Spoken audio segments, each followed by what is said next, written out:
بيقولوا في بديل طبيعي للأوزمبيك اسمه بيربرين. ده بجد؟ طب تعالى نعمل مقارنة كده بسيطة ونشوف الكلام ده حقيقي ولا لا.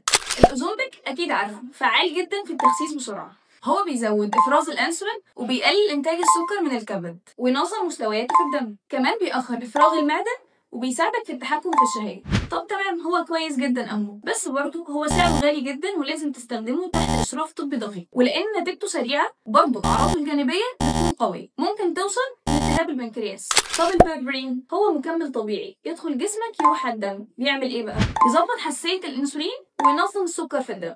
طب تمام، زي الأوزمبيك أهو. لا، ده كمان بيسرع معدل الحرق وبيقلل تخزين وتكوين الدهون. كمان في دراسات بتقول إنه بيحسن الهضم وبيتحكم في الشهية. وده كله في مكمل طبيعي في متناول الجميع، وآثاره الجانبية مش خطيرة مادام انت بالفعل ما عندكش مشاكل صحية. بس الحلو ما يكملش، نتيجته مش سريعة زي الأوزمبيك، فانت محتاج تستمر عليه 2-3 على الأقل عشان توصل للنتيجة اللي انت محتاجها. فانت دلوقتي بمقارنة بسيطة اسأل نفسك، انت عايز نتيجة سريعة بأي شكل ولا نتيجة تدريجية مرضية من غير قلق؟ لايك وشير للفيديو عشان في حد اكيد محتاج يعرف المعلومة دي عشان ياخد القرار الصح. مكملاتك خدها من حد فاهمك، واحنا في يور جرين شوب علشان عارفينك عارفين نساعدك.